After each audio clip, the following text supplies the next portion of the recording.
mưa sen bằng đi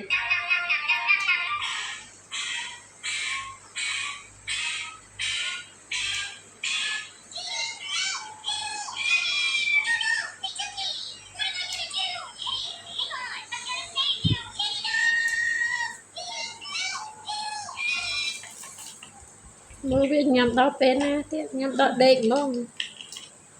tao tự nhiên nhắm to là hụt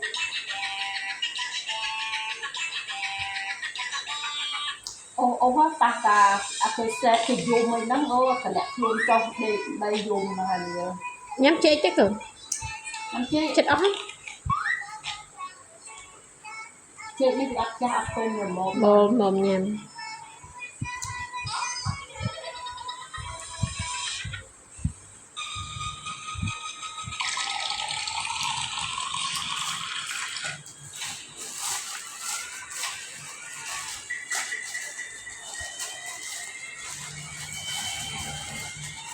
hết chết mùi nắng ịt